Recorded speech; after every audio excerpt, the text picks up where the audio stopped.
நடிகர் அஜித்தின் துணிவு திரைப்படத்திற்கு பிறகு அவருடைய அடுத்த படமான விடாமுயற்சி திரைப்படத்தின் அப்டேட்டிற்காக அவருடைய ரசிகர்கள் காத்திருந்து அலுத்துப் போய்விட்டார்கள். உச்ச நட்சத்திரங்களான ரஜினிகாந்த், கமலஹாசன் மற்றும் தளபதி விஜய் ஆகியோர் தங்களின் அடுத்தடுத்த படங்களுக்கான அப்டேட்டுகளை இப்போது கொடுக்க ஆரம்பித்து விட்டார்கள். இந்த நிலையில்தான் விடாமுயற்சி படத்தின் புதிய செய்தி ஒன்று வெளியாகியிருக்கிறது. இந்த நிலையில் தற்போது வந்துள்ள தகவல் படி அஜித் சுவிட்சர்லாந்தில் இருப்பதாக தெரிகிறது. அஜித் தனது ரசிகருடன் எடுத்துக்கொண்ட புகைப்படம் தற்போது சமூக வலைத்தளங்களில் வைரலாகி வருகிறது. அதில் அவர் மிகவும் உடல் எடை மெலிந்து காணப்படுகிறார். இந்த நிலையில் அஜித் மீண்டும் வெளிநாடுகளுக்கு சுற்றுப்பயணம் செய்து வரும் நிலையில் அவர் எப்போதுதான் விடாமுயற்சி படத்தின் படப்பிடிப்பில் கலந்து கொள்வார் என்ற கேள்வி ரசிகர்கள் மத்தியில் எழுந்துள்ளது.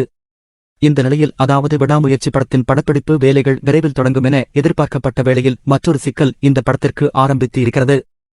த்ரிஷா லியோவில் ஒப்பந்தமாகும் பொழுதே அடுத்து அஜித்தின் விடாமுயற்சி படத்திலும் இவர்தான் ஹீரோயினாக நடிக்க வேண்டும் என்பது முடிவு செய்யப்பட்டுவிட்டது.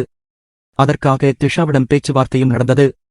பொன்னியின் செல்வன் திரைப்படத்திற்கு பிறகு த்ரிஷாவின் மார்க்கெட் கிடுகிடுவென உயர்ந்து விட்டதால் முன்னணி ஹீரோக்கள் பலரும் அவர்களுடைய படங்களில் த்ரிஷாவை நடிக்க வைத்துக் கொண்டிருக்கிறார்கள்.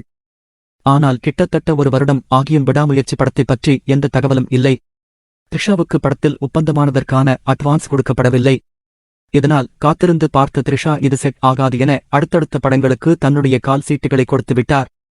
இதனால் இந்த திரைப்படத்தில் கதையின் நாயகியாக தோன்றவிருந்த த்ரிஷா தற்பொழுது இந்த படத்தில் இருந்து விலக வாய்ப்புகள் இருப்பதாக கூறப்படுகிறது. விரைவில் விடாமுயற்சி படத்திற்கான படப்பிடிப்பு பணிகள் துவங்க உள்ள நிலையில் விடாமுயற்சி படத்தில் த்ரிஷா இணைவாரா மாட்டாரா என்பது குறித்த சந்தேகங்கள் தற்பொழுது எழுந்துள்ளது. ரசிகர்கள் அனைவரும் மகிழ் திருமேனியின் பதிலுக்காக காத்திருக்கின்றனர்.